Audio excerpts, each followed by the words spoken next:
Alhamdulillah wa kafa wa salamun ala ibadihi alladhina istafa amma ba'du. Nous avons eu l'idée de faire cette conférence comme un mini-séminaire, c'est-à-dire on est à 2 participants, avec Oustaz Abou Asim et moi-même, car souvent, les gens posent des questions concernant les cours qui sont dispensés à l'Institut Sunna.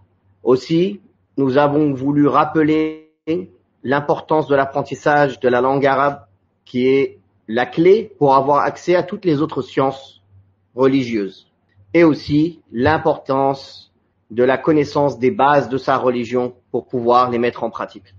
Donc, comment va s'articuler cette intervention aujourd'hui? En premier lieu, Oustaz Abou Asim va prendre la parole pour faire une intervention concernant l'importance de la langue arabe en général, puis exposer nos manuels, comment ils sont composés, nos programmes, en combien de niveaux nous avons partagé nos programmes, car il y a eu des changements au cours des années. Aussi, les objectifs qu'on souhaite atteindre à travers ces différents programmes, etc., etc. De même qu'il va développer de nouveaux programmes qu'on a mis en place pour les enfants et pour les adolescents, Inch'Allah. Aussi, il faut savoir que on a voulu, à l'Institut Sunna, faire en sorte de proposer un programme de langue arabe et de sciences islamiques adapté à des personnes qui ne sont pas complètement libérées pour apprendre les sciences religieuses ou l'arabe. C'est-à-dire aux personnes qui ont des activités, que ce soit des hommes qui ont des activités professionnelles ou que ce soit des femmes qui ont des activités dans leur maison et des responsabilités. Bien sûr, plus les niveaux avancent, plus cela demande du travail et de la rigueur. Mais nous avons vu avec les élèves avancés qu'il est fort possible de joindre entre ces activités mondaines et ces responsabilités et l'étude de la science et de la langue arabe si on s'arme de sincérité, d'une grande volonté et de sérieux dans le travail. Et la permission n'appartient qu'à Allah subhanahu wa ta'ala.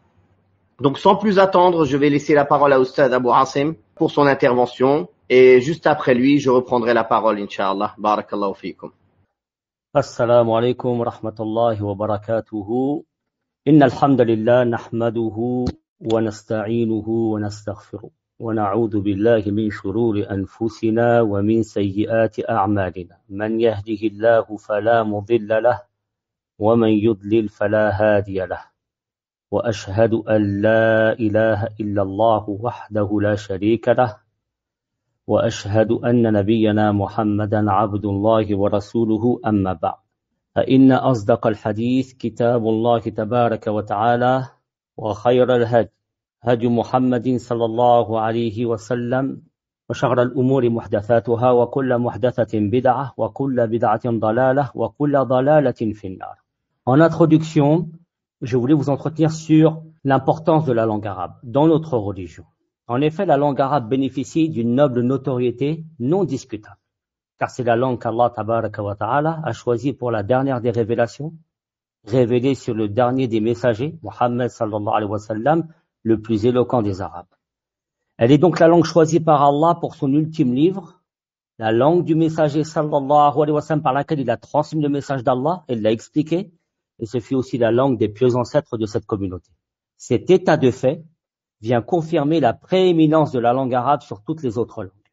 Pour prouver cela, je m'appuierai sur la parole d'Allah tabaraka wa ta'ala, la parole de son messager ainsi que la parole des salaf. Tout d'abord, dans le Coran, nous trouvons pas moins de 11 versets qui stipulent la descente du Coran en langue arabe ou qui évoquent la langue arabe sous d'autres aspects, et tout cela preuve de sa place éminente et de sa valeur. Elle est tantôt citée pour lancer un défi aux Arabes de l'époque à produire un Coran similaire à celui révélé sur Mohammed sallallahu alayhi wa sallam, soit pour nous informer que la langue arabe doit nous permettre de comprendre le Coran et de raisonner sainement comme elle doit nous permettre de craindre Allah en comprenant ses injonctions ici et là dans le Coran ou bien de s'en rappeler. C'est la langue qu'Allah a choisie pour la révélation du Coran. Qala Allahu jalla wa ala, Alif Lam Ra, tilka ayatul kitabil mubin. إِنَّا أَنزَلْنَاهُ قُرْآنًا عَرَبِيًّا لَعَلَّكُمْ تَعْقِلُونَ. Ce sont les 2 premiers versets de la sourate numéro 12. Alif Lam Ra, voici les versets du livre explicite. Nous l'avons fait descendre en révélation, un Coran arabe, pour que peut-être vous le compreniez. C'est aussi une langue adéquate aux avertissements et aux bonnes annonces, comme Allah tabaraka wa ta'ala le souligne dans ce verset. وَمِن قَبْلِهِ كِتَابُ مُوسَى إِمَامًا وَرَحْمَةً وَهَذَا كِتَابٌ مُصَدِّقٌ لِسَانًا عَرَبِيًّا لِيُنذِرَ الَّذِينَ ظَلَمُوا وَبُشْرَى لِلْمُحْسِنِينَ. La sourate numéro 46, le verset numéro 12. Avant lui, il y a eu le livre de Moussa, en guide et miséricorde. Et celui-ci est un livre qui le confirme en langue arabe pour avertir les injustes et annoncer l'heureuse nouvelle aux bienfaiteurs. La langue arabe est la langue la plus explicite, la plus claire, celle capable aussi d'exprimer en peu de termes des sens profonds et conséquents. D'ailleurs, l'imam Ibn Kathir, rahimahullah tabaraka wa ta'ala, a expliqué pourquoi ce fut la langue arabe qui fut choisie pour la révélation du Coran en disant ceci, car la langue arabe est la plus éloquente des langues, la plus claire et la plus vaste. Elle est celle qui restitue le plus les sens et les sentiments que ressentent les personnes, et c'est pour cette raison qu'Allah a révélé le plus noble des livres dans la plus noble des langues. Fin de citation. Nous trouvons aussi dans la Sunna des paroles du prophète alayhi salatu wassalam qui viennent nous montrer la valeur, la noblesse, la prééminence dont est dotée la langue arabe sur toutes les autres langues. Dans le hadith de Abi Moussa al-Ash'ari, Abdullah ibn Qais, radiyallahu tabaraka wa ta'ala anhu, قال رسول الله صلى الله عليه وسلم أعطيت فواتح الكلم وخواتمه قلنا يا رسول الله علمنا مما علمك الله عز وجل فعلمنا التشهد. C'est un hadith authentique que vous pouvez trouver dans As-Silsilatu Sahiha de Sheikhun al-Albani sur le numéro 1483. D'après Abi Moussa al-Ash'ari qui a dit, le messager d'Allah sallallahu alayhi wa sallam a dit, on m'a octroyé l'éloquence dans les paroles à ses débuts et à ses fins. C'est-à-dire que le messager savait, sallallahu alayhi wa sallam, savait comment débuter un propos avec éloquence, en choisissant les termes les plus appropriés, et savait où s'arrêter, en attisant par là même la curiosité à son auditoire à le pousser à l'écouter davantage. De même, les salafs ont attaché une grande importance à la langue arabe, et ils considéraient que l'apprentissage de la langue arabe faisait partie intégrante de la religion, comme l'a souligné Abu Amr ibn al-Ala, qui considérait que la langue arabe faisait partie de la religion, l'une ne pouvant se dissocier de l'autre. Et on rapporta cette parole à Abdullah ibn Mubarak, qui la confirma. Cheikh al-Islam ibn Taymiyyah a dit, l'habitude à parler en arabe a un impact conséquent, positif sur la raison, la moralité et la religion de la personne. Cela influe aussi dans le fait que l'on s'assimile par cela au tout premier de cette communauté parmi les compagnons et ceux venus après eux. Car s'assimiler à cela, c'est-à-dire au salaf, accroît la raison, la religiosité et la moralité. De plus, la langue arabe fait partie intégrante de cette religion et son apprentissage et sa connaissance est une obligation qui incombe à chacun. Car la compréhension du Coran et de la Sunna est une obligation et leur compréhension est liée à la compréhension de la langue arabe. Et toute obligation qui ne peut s'accomplir qu'à travers une tierce chose rend cette dernière obligatoire. Autrement dit, si l'apprentissage du Coran et de la Sunna est une obligation, alors l'apprentissage de la langue arabe l'est tout autant, car elle est un moyen qui permet de comprendre le Coran et la Sunna. En regard de tout cela, l'Institut Sunna attache une grande importance à la langue arabe car elle constitue le pont entre la personne et la compréhension de la religion. Les sciences de la langue arabe sont au nombre de 12. Les savants s'accordent pour dire que les sciences de la langue arabe sont au nombre de 12, même si sur certaines de ces éléments, ils peuvent diverger. Il y a tout d'abord al-nahwu, la grammaire, al-sarfu, la morphologie, al-aroud, ce sont les sciences de la métrique poétique, al-qawafi, ce sont les sciences des rimes, matnul lughatil arabiyya, ce sont la science qui permet de comprendre le sens des termes. On trouve cela d'ailleurs, notamment dans les dictionnaires. On a al-shi'r, la poésie. On a al-nathr, la prose, notamment aussi la rédaction des lettres, des missives ou des discours. On a les règles d'écriture. On a al-bayan. Al-bayan, c'est la science qui te permet d'exprimer un sens précis par différentes tournures de phrases ou de figures de style. On a la science d'al-ma'ani, qui est la science qui te permet d'exprimer un sens précis au moment opportun, selon une situation précise et à un interlocuteur précis en utilisant des propos adaptés à la situation. On a al-muhadarat. C'est la science qui t'enseigne comment rapporter les propos des gens éloquents au moment opportun et approprié.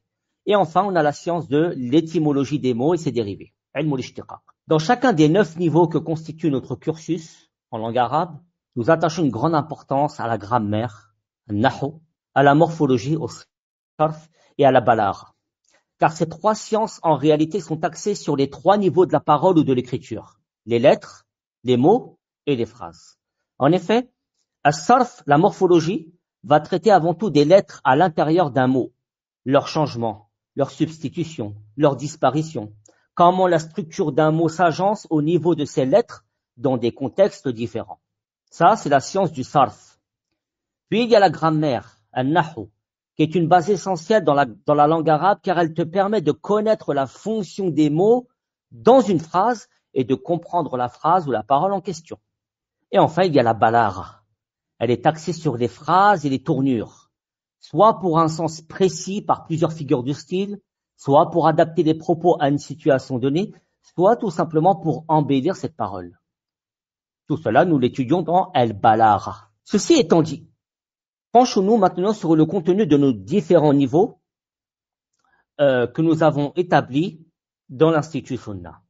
Tout le programme de l'Institut Sunna, comme l'a souligné l'Oustad Abou Laïth, a été pensé pour des gens francophones ayant une activité professionnelle ou familiale et ne pouvant donner que quelques heures par semaine de leur temps. Donc c'est un programme adapté au quotidien des gens en général qui ne peuvent se libérer que le soir ou le week-end ou ne donner que quelques heures de leur temps dans la semaine. Pour l'ensemble de nos niveaux adultes, nous utilisons nos propres manuels, ce qui nous permet, après retour d'expérience, de pouvoir ajuster le contenu de nos manuels, c'est-à-dire de rajouter certaines choses, d'en retirer d'autres, de corriger certaines petites erreurs, en résumé, de faire des mises à jour fréquentes de nos livres et de notre programme. Et tout cela au bénéfice de l'étudiant. Concernant les manuels enfants, à ce jour, nous avons nos propres manuels pour l'ensemble des 3 niveaux enfants. Maintenant, penchons-nous sur le niveau 1 adulte. Ce niveau 1 est destiné aux débutants qui ne savent ni lire ni écrire l'arabe. Donc, ils commenceront par apprendre l'alphabet en apprenant les lettres les unes après les autres. Tout cela est étayé par des exercices de lecture, d'écriture et de diction. On apprendra 3 lettres par cours, sauf dans les premiers cours où ce sera 1 lettre ou 2 seulement, afin que l'étudiant puisse comprendre le mécanisme de lecture et d'agencement des lettres les unes par rapport aux autres. Cela nous amènera au bout de 13 semaines à la fin de l'alphabet, qui correspond à peu près au premier tiers de l'année. Les 2 tiers restants de l'année porteront sur l'étude de texte, où il sera demandé à l'étudiant d'apprendre un certain nombre de mots de vocabulaire. Cette partie de l'année aussi comprendra des règles de base de grammaire, des règles de lecture du Coran, et cela afin d'emmener progressivement l'étudiant à ouvrir le Coran en arabe et à le lire. Et aussi des exercices divers et variés permettant ainsi à l'étudiant de venir consolider sa lecture, son écriture et d'accroître son vocabulaire. En résumé, l'objectif du niveau 1, adulte, est de permettre à l'étudiant de commencer à lire en arabe, notamment à lire le Coran, et d'écrire. Le niveau 2, dans ce niveau, l'enseignant doit progressivement parler en arabe avec ses étudiants afin que l'étudiant s'habitue à écouter les mots, les phrases en arabe. C'est un niveau essentiellement basé sur le développement de l'oral, et cela à travers des textes en forme de dialogue permettant ainsi à l'étudiant de reprendre ses expressions arabes, de les assimiler, de les répéter, de s'entraîner dessus, notamment dans la mise en situation en binôme, comme je vais l'expliquer. À travers ces textes de la vie de tous les jours, où il sera tantôt à l'école, tantôt au marché, tantôt dans une boutique, tantôt en train d'accomplir le pèlerinage, bref, dans des situations diverses et variées, nous allons mettre en avant le vocabulaire utilisé dans chacune de ces situations, vocabulaire que devra apprendre l'étudiant. Il apprendra aussi en parallèle les nombres, les couleurs, les mois, les jours de la semaine. Il saura se présenter. Il y aura aussi des règles de grammaire qui viendront faire comprendre la structuration des phrases. Ce niveau 2 a la particularité d'avoir pour chaque cours théorique un cours pratique dans la semaine qui suit. À savoir qu'une semaine sur 2, les élèves ne travailleront que l'oral en classe par binôme ou en groupe. Tout cela dans l'objectif de permettre à l'étudiant de développer ses facultés orales en arabe et de consolider les bases qu'il a appris au niveau 1. Le niveau 3 est un niveau qui demande à l'élève un peu plus d'efforts dans le travail qu'il va fournir en classe ou à la maison. Dans ce niveau, l'enseignant parlera essentiellement en arabe. Ce niveau comprend 27 études de texte qui portent soit sur les récits de tous les premiers prophètes, comme Adam, Nuh, Ibrahim, alayhim salam jami'an, soit sur la période avant l'émigration du prophète sallallahu alayhi wa sallam, soit des textes liés à la culture générale, comme l'état du monde islamique de nos jours, ou l'évolution des moyens de communication, ou d'autres sujets de culture générale. À chaque texte, il y aura de la lecture, de l'écriture, à travers les dictées, et des exercices de compréhension de texte. De même, il sera demandé à chaque cours, à chaque étudiant, une dictée qui sera notée, de la lecture qui sera notée, et du vocabulaire qui sera noté. Ce sont des contrôles continus hebdomadaires. Après l'étude de texte, nous intégrons parfois quelques utilités dans la langue arabe que nous appelons al-fawaid al-lughawiyya, qui serviront sûrement l'étudiant dans son cheminement et son apprentissage. L'autre grande partie de ce niveau, après l'étude des textes, est la grammaire. Et pour cela, nous avons choisi de proposer Muqaddimatul Ajurramiyya, qui est un livre qui est principalement destiné aux arabophones débutants dans la grammaire. Seulement, nous le présentons aux étudiants du niveau 3. Nous pensons qu'ils sont amplement capables de pouvoir l'étudier selon notre méthode. Donc, nous avons aussi voulu faciliter l'apprentissage de ce livre de référence dans la grammaire et nous l'avons présenté de ce fait avec son texte de base en forme de schéma explicatif permettant à l'étudiant de bien comprendre les différentes catégories et ses subdivisions. C'est aussi dans ce niveau que nous commencerons à aborder l'analyse grammaticale, al-i'rab, et cela de manière succincte. Enfin, dans ce niveau, nous aborderons la morphologie, as-sarf, en tant que cours à part entière. Car certains principes de sarf ont déjà été vus dans les niveaux précédents, mais pas de manière structurée en tant que cours, mais de manière éparpillée ici et là. L'objectif de ce niveau est de permettre à l'étudiant de développer la compréhension, d'apprendre les bases essentielles de la grammaire et de consolider ses connaissances précédemment acquises. Nous passons maintenant au niveau 4 et 5, que je vais traiter en même temps. Ce sont deux niveaux similaires quant à leurs objectifs et à leur contenu. Ces deux niveaux comprennent chacun 27 textes. À travers ces 2 années, nous achevons l'histoire des prophètes et la biographie du messager, sallallahu alayhi wa sallam. Les premières parties de ces textes étant traitées au niveau 3. Ainsi que la biographie des califes bien guidés, Abu Bakr as-Siddiq, Omar ibn Khattab, Uthman ibn Affan, Ali ibn Abi Talib, Hassan ibn Ali, radiyallahu tabaraka wa ta'ala anhum ajma'in. Nous y avons aussi intégré des textes de culture générale, comme la crise sanitaire dans le tiers-monde, l'importance de la préservation de l'environnement, etc. Et nous ajoutons parfois une biographie d'une des figures emblématiques des pieux prédécesseurs de cette communauté, comme c'est le cas de l'imam al-Bukhari, rahmallah tabaraka wa ta'ala, comme ce sera plus tard le cas de l'imam Muslim ou de Khadija bint Khuwaylid et d'autres grandes figures parmi les pieux prédécesseurs. Dans le niveau 5 plus particulièrement, nous entamerons l'étude littéraire de la période préislamique. On rentrera dans ce qu'on appelle en arabe al-adab. C'est une chose essentielle pour comprendre le contexte dans lequel fut révélé le Coran et de comprendre ainsi le sens de certains versets du Coran. Du côté grammatical, nous étudierons le livre de Mutammimatul Ajurramiyya de Shamsuddin al-Ru'ayni al-Hattab, qui est un savant du Xe siècle de l'Hégire. Ce livre-là est une suite logique au livre qui a été enseigné au niveau 3, Muqaddimatul Ajurramiyya. L'étude de ce livre se fera donc sur 2 années, au niveau 4 et au niveau 5, de telle sorte que l'étudiant, au bout de ces 2 années, aura appris ce qu'il faut apprendre dans la grammaire, avec l'étude de ce livre. Ce livre-là, Mutammimatul Ajurramiyya, vient compléter certaines notions qui sont présentes dans la Muqaddimatul Ajurramiyya qu'on étudie au niveau 3 de l'Institut Sunna, et elle vient aussi rajouter des informations qui n'étaient pas présentes, et des notions qui n'étaient pas présentes dans Muqaddimatul Ajurramiyya. Tous ces cours de grammaire aussi, dans les niveaux 4 et 5, seront aussi étayés par des schémas explicatifs tout au long du livre. Dans ces niveaux, on étudiera aussi as-sarf, en étudiant d'abord le niveau 4, ce qui se rapporte au verbe, et au niveau 5, ce qui se rapporte au nom. Et enfin, c'est à partir du niveau 5 que nous entamons al-balagha, dont j'ai expliqué certaines de ces parties dans mon introduction. Al-ma'ani wal-bayan wal-badi'a. Au niveau 5, ce sera juste une introduction sommaire en citant les 3 grandes parties de la balagha. Mais l'étude de la balagha en détail commencera réellement au niveau 6. Enfin, nous avons les niveaux vraiment avancés du niveau 6 à 9. Ce sont 4 niveaux pour ceux et celles qui veulent approfondir leurs connaissances déjà acquises dans les niveaux précédents. Concernant l'étude des textes, elles porteront sur l'étude littéraire des textes suivant leurs époques en partant de la période islamique, puis celle des Omeyyades, puis celle des Abbassides, puis les textes de littérature, que ce soit en prose ou en poésie, durant la guerre des croisades, durant l'époque des États successifs survenus après l'effondrement de la dynastie des Abbassides, après la chute de Bagdad, de la littérature en Andalousie, et enfin, des textes de l'ère contemporaine. Tout cela sur 4 années. Il y aura aussi, comme dans les niveaux précédents, des biographies d'hommes et de femmes vertueuses parmi nos pieux prédécesseurs et des textes de culture générale.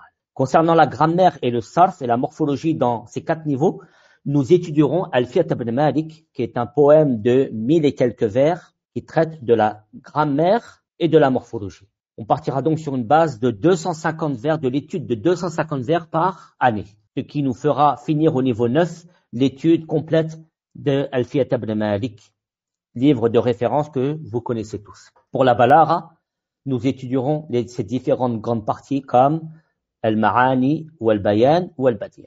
Il sera prévu aussi dans ces niveaux avancés de demander à l'élève de faire des recherches sur un sujet précis qu'il devra présenter en fin d'année. Comme il sera prévu aussi la lecture de certains ouvrages de référence dans la langue arabe d'une manière générale, dans l'une des 12 catégories que j'ai citées dans mon introduction. Voilà en résumé un panorama des différents niveaux adultes que nous proposons dans la langue arabe. Concernant maintenant les niveaux enfants, ils sont au nombre de 3. Le niveau 1 est similaire au niveau 1 adulte, mais adapté aux enfants quant au choix des textes, des exercices et aussi de la présentation du manuel. L'objectif est que l'enfant sache lire plus ou moins fluidement en fin d'année et écrire. Il aura aussi appris un minimum de vocabulaire à travers l'apprentissage des lettres et des textes à la fin du livre. Aussi, nous avons voulu que ces textes en deuxième partie d'année traitent des règles de politesse et de bienséance ainsi que des bons comportements et haute moralité dont doit s'imprégner l'enfant à son âge, et cela dans un souci d'éducation. L'objectif de ce niveau 1 enfant est de fluidifier la lecture, qu'il sache faire une dictée et qu'il puisse apprendre un minimum de vocabulaire. Les niveaux 2 et 3 enfants sont une suite logique au niveau 1, mais ils seront beaucoup plus axés sur le développement de l'oral, où un texte sur 2 est un dialogue qui sera lié dans son sens au texte de la semaine précédente. Ainsi, l'enfant pourra s'exercer en classe comme il pourra s'exercer aussi à la maison pour développer ses facultés orales. Il y aura aussi des règles de base de grammaire permettant à l'enfant de comprendre les mécanismes de structuration de la phrase en arabe et tout cela sera agrémenté d'exercices ludiques et instructifs. L'objectif de ces 2 niveaux sera de développer l'oral, l'apprentissage de certaines règles de grammaire et de vocabulaire essentielles comme les couleurs, les nombres, les fruits et légumes, le corps humain, etc. et de consolider les acquis des niveaux précédents. Au bout des 3 niveaux enfants, l'enfant sera capable de lire fluidement, d'écrire correctement, de parler en arabe avec des phrases simples et de connaître les règles essentielles de grammaire. Il pourra aussi par là même ouvrir le Coran et le lire et pouvoir être autonome dans l'apprentissage du Coran. Nous espérons par ce travail l'agrément d'Allah tabaraka wa ta'ala, qu'il soit bénéfique et profitable aux musulmans. Il est clair que nous ne prétendons pas avoir atteint la perfection dans ce que nous proposons, mais nous essayons chaque année de nous améliorer. Nous savons que tout ce que nous proposons est besoin de tout le monde, de nos élèves, de nos professeurs, pour nous aider à nous améliorer chaque année et de proposer un enseignement de qualité à la hauteur de vos ambitions. نسأل الله تبارك وتعالى أن يوفقنا جميعا لما يحبه ويرضاه ونسأله تبارك وتعالى الهدى والتقى والعفاف والغنى. Je laisse la parole à l'Ustad Abou Laïth حفظه الله تبارك وتعالى. آمين آمين. بارك الله فيك. جزاك الله خيرا على هذه المداخلة. نسأل الله أن يثيبك عنها وأن يتقبلها منك. Avant de développer la partie qui m'a été désignés, je voulais donner une vue d'ensemble des cours après que Oustaz Abou Asim Jazallahu Khairan a détaillé le programme de chaque année et les objectifs à atteindre en langue arabe. Il n'a pas parlé du côté religieux car c'est ce qui m'a été désigné. La première chose que l'on peut dire, alhamdulillah, par la grâce d'Allah subhanahu wa ta'ala, les professeurs qui enseignent à l'Institut Sunnah et la direction sont dans l'enseignement depuis une vingtaine d'années, dans différentes structures, dans des mosquées, dans des instituts qui ne s'appelaient pas auparavant Institut Sunnah, jusqu'à qu'Allah Ta'ala nous ait permis de fonder l'Institut Sunnah il y a à peu près 11 ans de cela. Donc, par la grâce d'Allah subhanahu wa ta'ala, les professeurs qui enseignent ou qui dirigent, par la grâce d'Allah, sont des professeurs expérimentés, qui essayent de donner tout leur temps, tous leurs efforts pour faire profiter les élèves de leur expérience, de la science qu'ils ont acquis auprès des savants et auprès de leurs professeurs, pour en faire profiter le maximum. Ça, c'est le premier point. Le deuxième point dont je voulais parler, c'est que l'objectif de la fondation de cet institut est d'abord et avant tout un objectif éducatif et de da'wah. Pour nous, la langue arabe et les sciences religieuses ne sont pas une fin en soi. C'est un moyen qu'on utilise pour pouvoir éduquer les générations à venir, les jeunes, les moins jeunes, les plus âgés, les éduquer sur la foi correcte, les éduquer sur l'islam, les éduquer sur les politesses islamiques, les règles de bienséance islamique. L'objectif de tous les professeurs à l'Institut Sunnah est cela, et rien d'autre.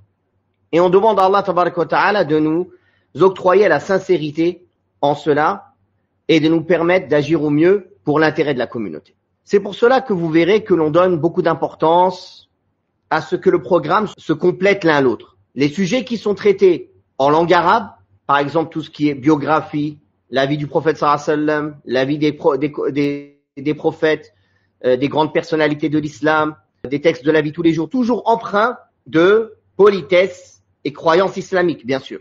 Ils sont venus compléter ce dont on n'a pas le temps de développer dans les cours religieux. Par exemple, d'expliquer un cours de sira à part entière. Comme on n'a pas le temps de le faire, car les élèves ne sont pas complètement libérés pour apprendre la science, donc on a intégré les textes de sira, de la vie prophétique, de la vie des prophètes, dans les textes de la langue arabe.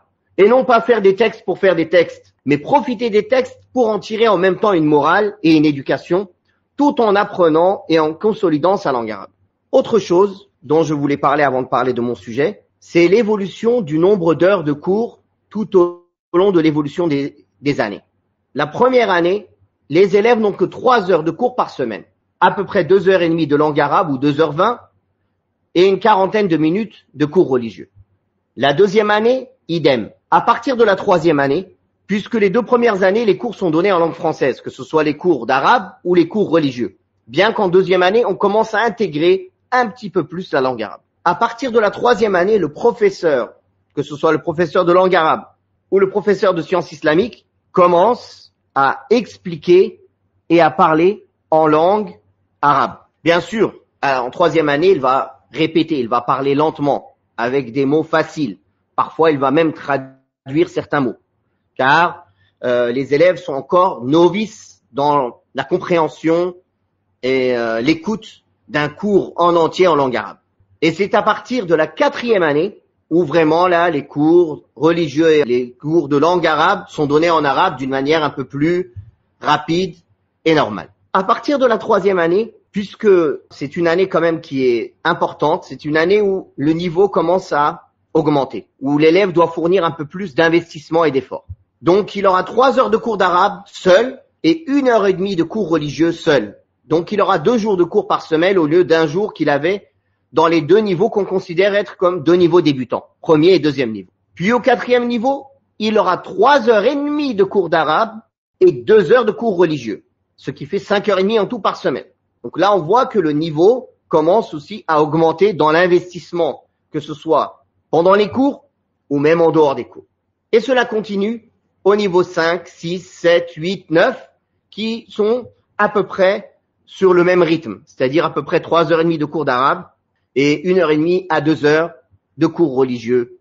Donc vous voyez qu'une personne qui est motivée, qui est armée d'une grande volonté et de sincérité, à qui Allah Ta'ala a donné la permission, tout en travaillant à côté ou tout en ayant des responsabilités à la maison pour les sœurs à côté, peuvent très bien atteindre des très bons niveaux, que ce soit en langue arabe ou en sciences religieuses. Et je vous annonce la bonne nouvelle que ce ne sont pas que des théories. Alhamdulillah, par la grâce d'Allah subhanahu wa ta'ala, nombre d'élèves qui ont appris chez nous la langue arabe et les sciences religieuses sont devenus des étudiants en sciences confirmés, qui sont sortis et diplômés des plus grandes universités dans le monde musulman, ou même certains d'entre eux n'ont étudié que chez nous, qui n'ont pas pu voyager, et par la grâce d'Allah ont atteint un certain bon niveau. Ils sont devenus d'ailleurs professeurs chez nous.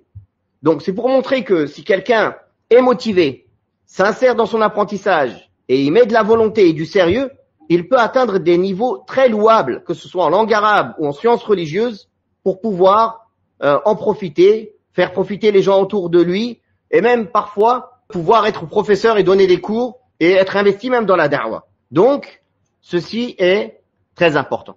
Dernier point avant de rentrer dans le vif du sujet concernant ce qui m'a été désigné, l'Institut Sunna, depuis quelques années, ne donne plus de cours en présentiel. Nous ne donnons plus que des cours en ligne.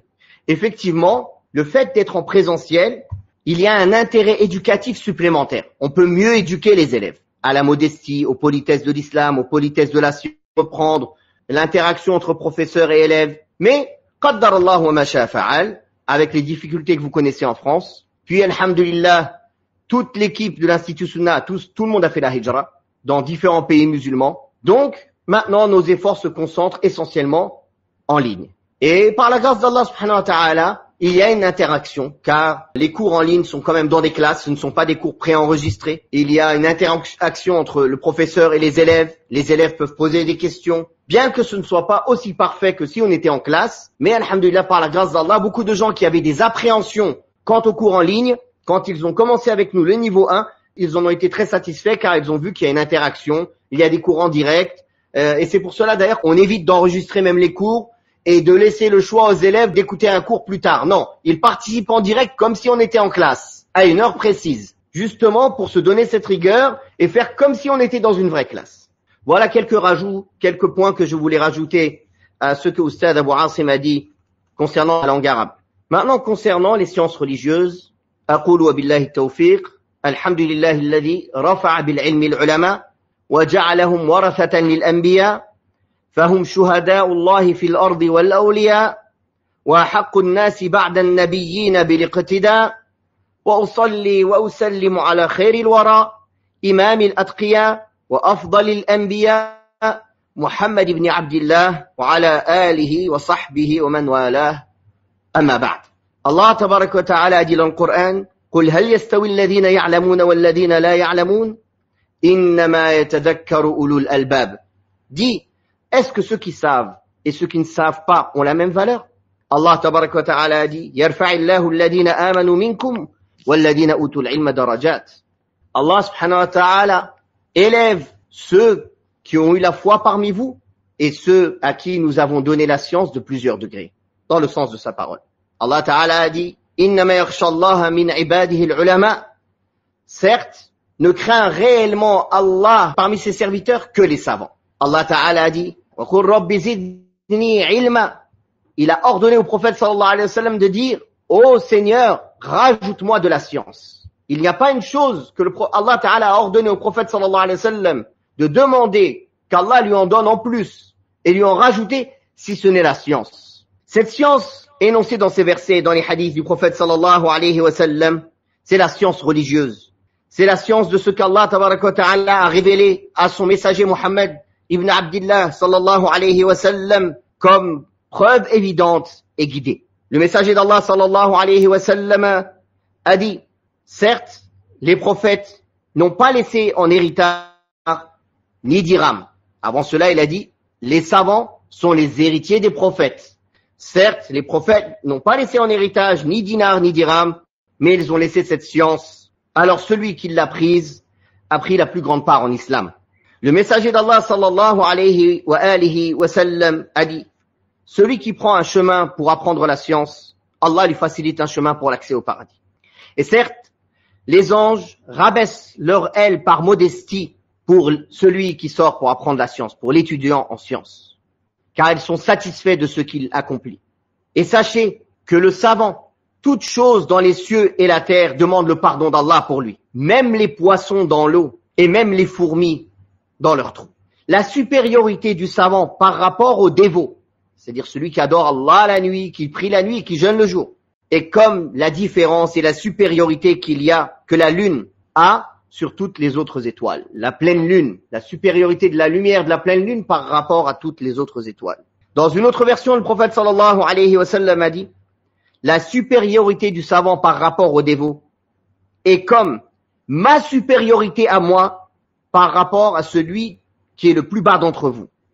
L'imam Shafi'i, rahimahullah, a dit, celui qui cherche cette science par la royauté, la force, l'honneur, il ne réussira pas. Par contre, celui qui veut l'atteindre, il doit la chercher en rabaissant sa personne, en se serrant la ceinture et en vivant de peu, et en étant au service des gens de science, alors celui-là réussira.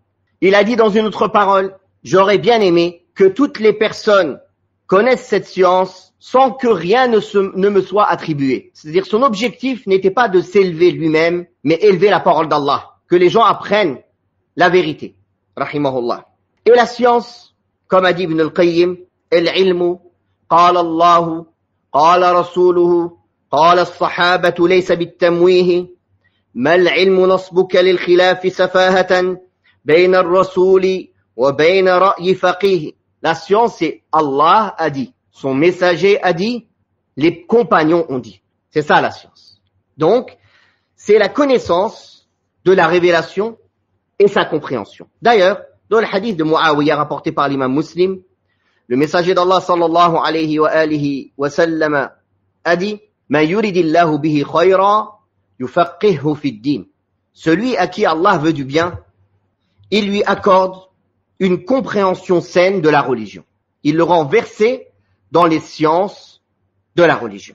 Ce hadith met en lumière un des mérites les plus élevés de la connaissance religieuse, à savoir que le savoir bénéfique est un signe de bonheur pour le serviteur, car son acquisition signifie qu'Allah lui veut du bien. La compréhension de la religion englobe les fondements de la foi, c'est-à-dire les 6 piliers de la foi, les principes et règles de la loi islamique, mais aussi les préceptes régissant le concept de perfection, c'est-à-dire al-ihsan. La religion entière s'articule autour de ces 3 concepts. Ainsi qu'il a été cité dans le hadith de Jibril, alayhi salatu wassalam, qui questionna le prophète Mohammed sallallahu alayhi wa sallam sur l'iman, sur la foi, sur l'islam, l'islam, et sur l'ihsan, la perfection dans la foi et dans l'islam. Et auquel le prophète sallallahu alayhi wa sallam répondit en délimitant la définition et les contours de chacun de ces concepts. Ainsi, le messager d'Allah sallallahu alayhi wa sallam décrivit la foi par ses 6 fondements, l'islam par ses 5 piliers, et la perfection dans la foi et l'islam en les termes suivants. Il s'agit d'adorer Allah comme si tu le voyais, car si tu ne le vois pas, sache que lui certes te voit. Al-fiqhu fid-din, la compréhension de la religion, consiste donc à en comprendre la croyance, le credo et la méthodologie adoptée par les pieux prédécesseurs à ce sujet, tout en la mettant en pratique, tant en apparence qu'intérieurement. Il s'agit également de connaître les méthodologies des sectes égarées et opposées à cette croyance, et de savoir en quoi elles divergent des enseignements du Coran et de la sunna du prophète Mohammed sallallahu alayhi wa sallam. La compréhension de la religion, c'est également acquérir le savoir de la jurisprudence, al-fiqh fid-din, ses fondements et ses détails, comme les principes régissant les actes d'adoration, les transactions commerciales, les relations sociales, les peines légales et autres. La compréhension de la religion signifie en outre comprendre les concepts ayant trait à la perfection dans la foi et dans l'islam, à savoir comment se rapprocher d'Allah subhanahu wa ta'ala, ilmu tazkiyah, c'est-à-dire la science pour se purifier son âme, d'une manière conforme aux principes du Coran et de la Sunna, et non pas de la manière des sectes soufis qui ont pris leurs coutumes et leurs pratiques des hindous, des bouddhistes, des juifs, des chrétiens, mais jamais du Coran et de la Sunna. On n'oubliera pas de mentionner que la compréhension de la religion c'est également s'instruire sur tous les moyens facilitant l'acquisition du savoir religieux, comme les sciences de la langue arabe, comme l'a cité Ustad Abu Asim, Jazallahu khairan, et ce qui s'y apparente, c'est-à-dire ulum al-ala, les sciences outils, c'est-à-dire les sciences qui servent à comprendre, qui ne sont pas des objectifs en soi, mais qui servent à comprendre le Coran et la Sunna, et qui servent à comprendre les règles découlant du Coran et de la Sunna. Par conséquent, quand Allah tabaraka wa ta'ala veut le bien d'une personne, il lui fait don de toutes ses connaissances en lui en facilitant l'acquisition. On peut dire par réciprocité que ce hadith, le hadith de Muawiyah, sous-entend que se détourner complètement de l'acquisition de ses connaissances indique qu'Allah ne veut pas du bien à la personne concernée, car il l'aura privé des moyens lui permettant de parvenir au bien et au bonheur. En partant de ce postulat, nous avons réfléchi et essayé d'établir un programme de cours religieux pour les élèves de l'Institut Sunna, adapté à leurs différents niveaux et à leurs besoins. Ainsi, en première année, quand ils sont débutants, ils apprennent à lire et écrire, ils étudient en parallèle le livre « Les leçons importantes pour l'ensemble de la communauté » écrit par Cheikh Ibn Baz, rahimahullah. C'est un livre qui est d'une utilité énorme, qui est essentiel pour tout musulman, comme le titre l'indique. Les leçons importantes pour l'ensemble de la communauté. C'est-à-dire que la personne va y aborder les piliers de la foi, les piliers de l'islam, les règles de la purification et de la prière, les règles concernant les politesses, les règles de bienséance et de bienfaisance, ainsi que certaines règles concernant la prière mortuaire. Il est donc essentiel pour tout musulman d'étudier ce livre, qui plus est avec un professeur qui peut lui expliquer, bien sûr succinctement, sans rentrer dans les détails trop compliqués pour un débutant, ces bases de l'islam. Nous nous sommes dit, si une personne comme ça vient chez nous qu'une seule année, il a appris à lire et écrire, beaucoup de gens ne se suffisent que de ça, au moins il sera reparti avec les bases de l'islam, dans sa foi, dans sa croyance, dans sa pratique, dans son comportement. Aussi, il ne faut pas oublier que dans chaque année de cours d'arabe, il y a des conférences, 2 conférences par année.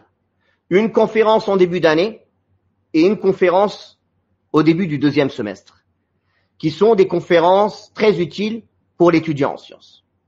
Que ce soit des conférences sur l'apprentissage de la science et les politesses dans la manière d'apprendre la science, que ce soit des conférences sur la bonne voie à suivre, la méthodologie des salafs dans la religion et la voie à suivre, que ce soit des conférences sur la manière d'utiliser les dictionnaires et de certains points précis en langue arabe qui ne seront pas peut-être abordés totalement dans les cours d'arabe.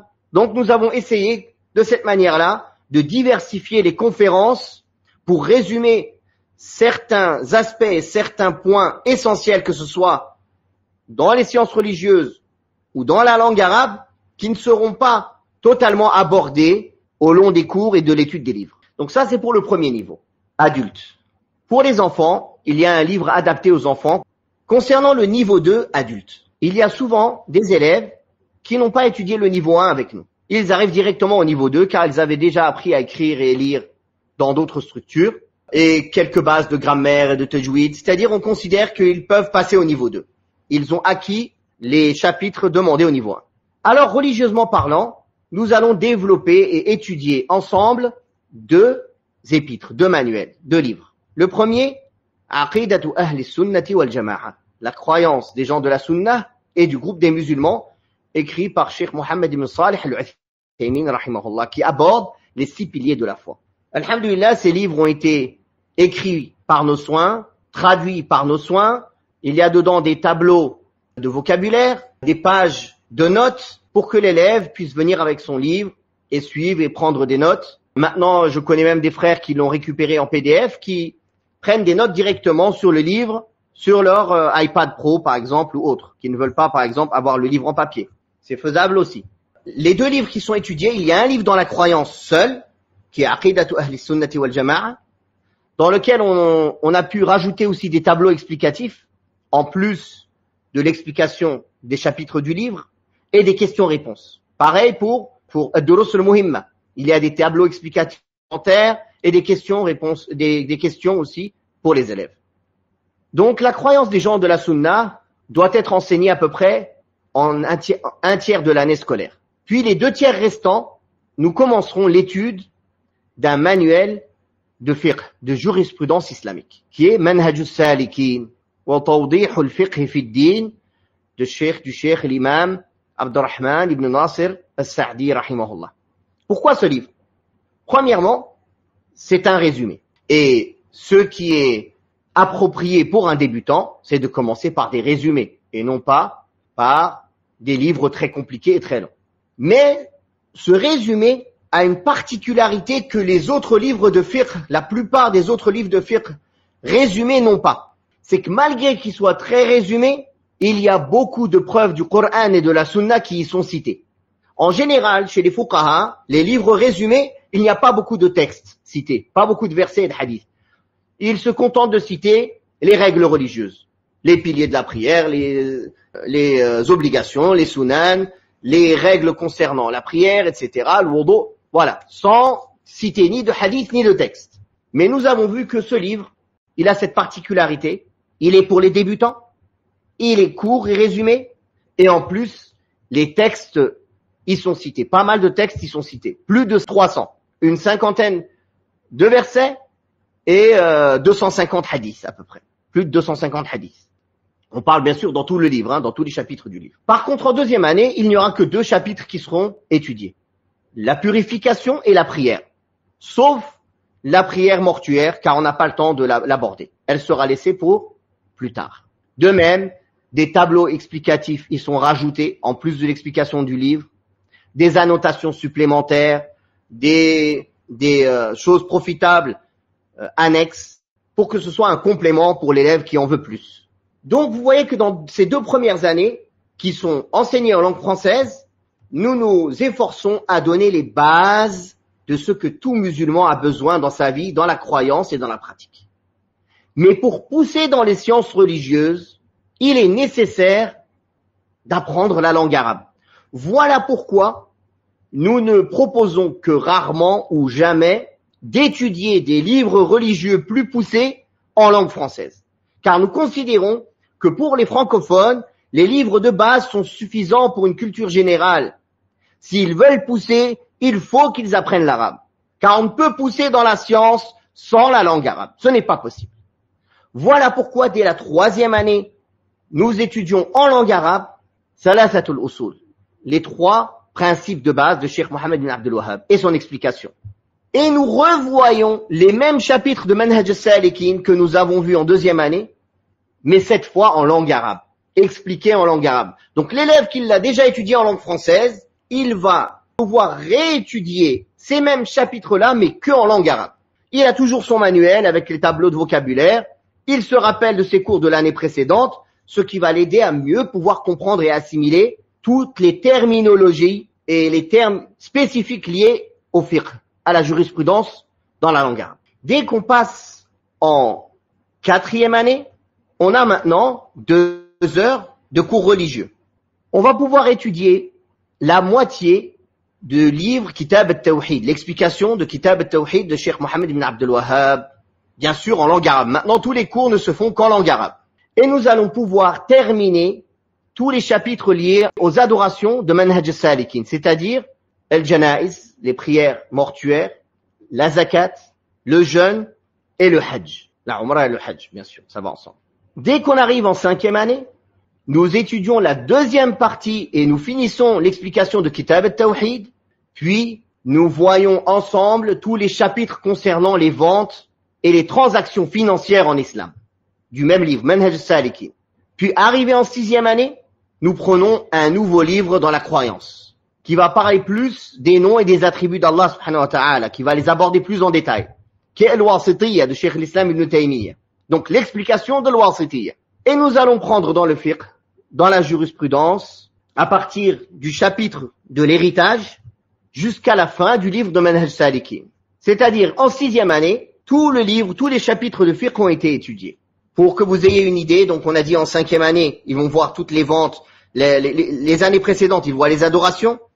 La 5e année, ils voient toutes les ventes et les relations financières et commerciales, ainsi que le testament. La 6e année, ils vont voir les règles de l'héritage, les règles liées au mariage, les règles liées à la dot, les règles liées au divorce, les règles liées aux périodes de viduité, les règles liées à la nourriture, les règles liées aux crimes et aux sentences en islam, et les règles liées aux plaintes et à tout ce qui est judiciaire en islam, le témoignage, etc., etc. Et ainsi, la personne aura fait un tour complet sur les chapitres essentiels du fiqh, de la jurisprudence islamique. Ça, c'est en 6e année.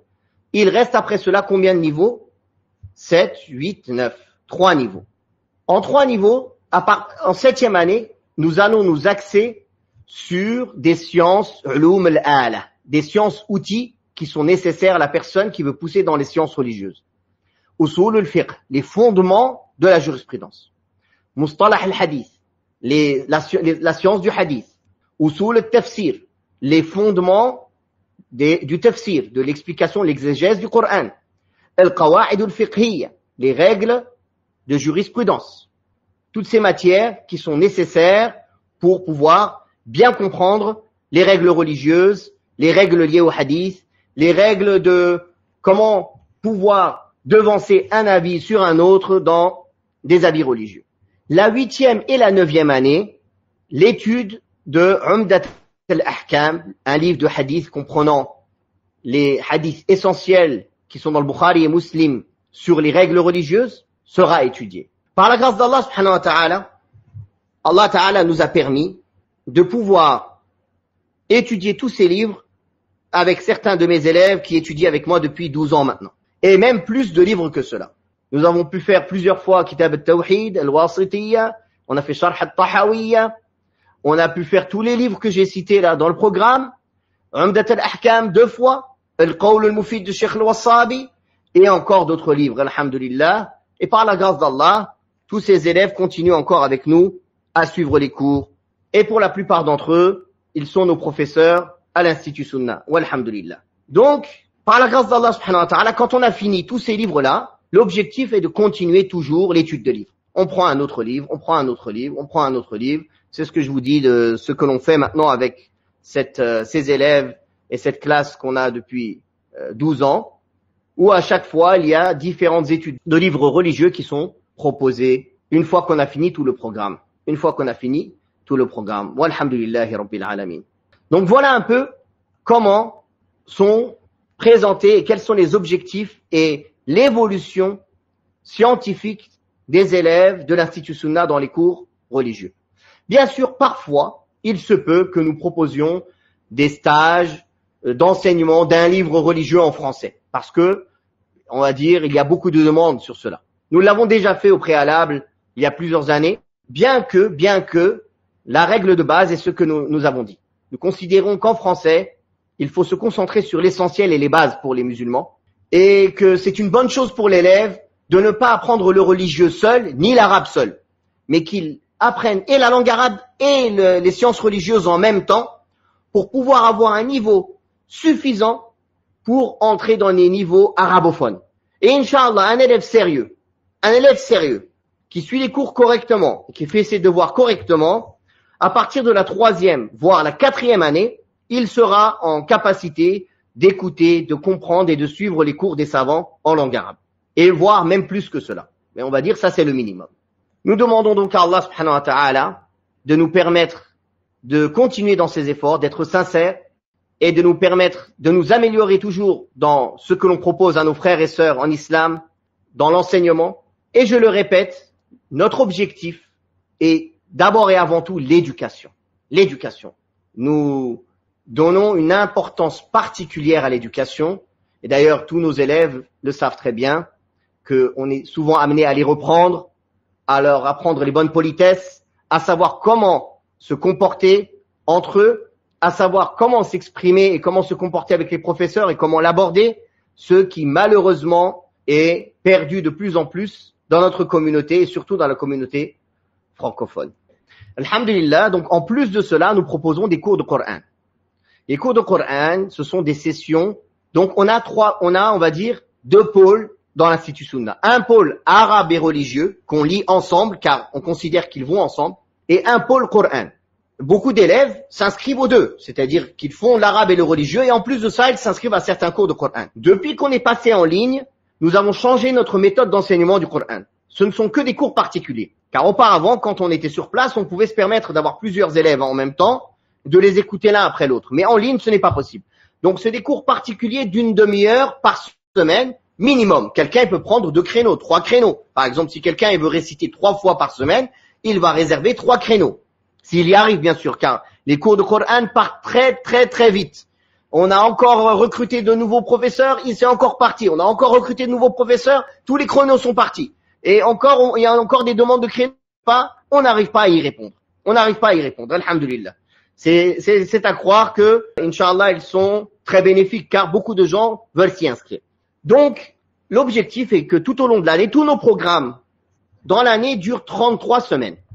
Toujours, notre année scolaire, c'est 33 semaines. Ça commence fin septembre, ça finit fin juin, il y a 2 semaines de vacances en décembre, en hiver, et il y a 1 mois de vacances pendant Ramadan, où les gens peuvent faire des stages de renforcement à part avec nous, ou bien tout simplement profiter du mois de Ramadan pour profiter dans l'adoration, la lecture du Coran ou la révision.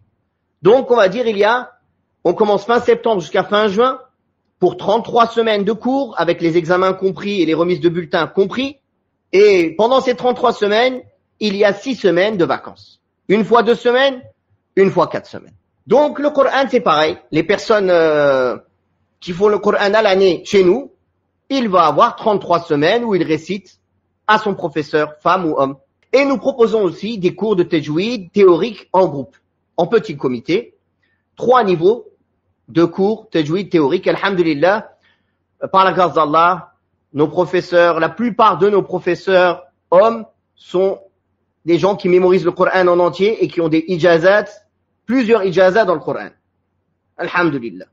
Et par la grâce d'Allah, sachez que beaucoup d'entre eux ont fini le Coran à l'Institut Sunna. Ils ont fini le Coran à l'Institut Sunna. Alhamdulillah, je pense que on est à une quinzaine en tout de huffaz qui sont sortis de l'Institut Sunna et peut-être une vingtaine de personnes qui ont dépassé le niveau universitaire de la licence de Sharia ou de maîtrise de Sharia qui sont sortis de l'Institut Sunna. Alhamdulillah. Par la grâce d'Allah subhanahu wa ta'ala.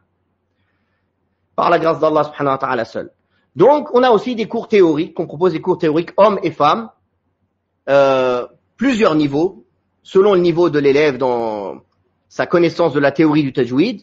Il va intégrer une classe où il y a 1h30 de cours par semaine, dans lequel il y a un cours théorique et il y a aussi de la tilawa, de la lecture et de la correction. Bien sûr, dans les cours particuliers de Coran aussi, il y a de la correction. C'est-à-dire le professeur est là pour suivre l'élève, lui demander, le tester sur ce qu'il connaît, c'est-à-dire sur la révision, lui donner des devoirs à faire en révision, l'écouter sur la nouvelle partie qu'il a appris, le corriger avant qu'il apprenne la partie, ou quand il récite, le corriger sur les règles de tajwid. Sauf qu'il ne va pas lui donner un cours de tajwid théorique. Il va juste le corriger, lui dire tu récites comme ça, tu ne récites pas comme ça, corrige cette lettre, corrige cette récitation, corrige la runna, corrige le idram, par exemple. Donc, alhamdulillah, ça c'est un cours aussi qui est, je pense, un des plus populaires à l'Institut Sunna, car par la grâce d'Allah subhanahu wa ta'ala, nous avons beaucoup de professeurs dévoués qui donnent de l'importance à suivre leurs élèves et les motiver à avancer dans la mémorisation et la lecture du Coran. Barakallahu fikum. Naam, Ustad Abu Asim. Jazakallah khal jazaï Ustad Abou Laïth. Barakallahu fik, tu as pratiquement tout dit. Je voulais rajouter une dernière chose, Inch'Allah. Vous avez peut-être pu comprendre à travers nos interventions que l'Institut Sunna demande une certaine exigence, une certaine rigueur dans l'assiduité, dans le sérieux, dans l'apprentissage, et tout cela est au bénéfice de l'élève. Car en réalité, après un retour d'expérience, on remarque que les élèves qui ont un tant soit peu travaillé tout au long de leur cursus à l'Institut Sunna sont sortis avec des niveaux plus qu'acceptables. Des niveaux qui dépassent même le niveau de personnes qui sont à l'université dans les pays arabes. Et donc, tout cela pour vous dire que le travail paye. Le travail paye et que même si ce niveau d'exigence que nous essayons de garder peut paraître parfois, difficile pour les élèves, il faut savoir que à la clé de tout cela, il y a Inch'Allah, des résultats qui seront satisfaisants et convaincants. Nous attachons une grande importance à cela, Inch'Allah, tabaraka wa ta'ala. نسأل الله تبارك وتعالى أن يوفقنا جميعا لما يحبه ويرضاه ونسأله تبارك وتعالى العلم النافع والعمل الصالح وأن يتقبل منا جميعا والسلام عليكم ورحمة الله وبركاته.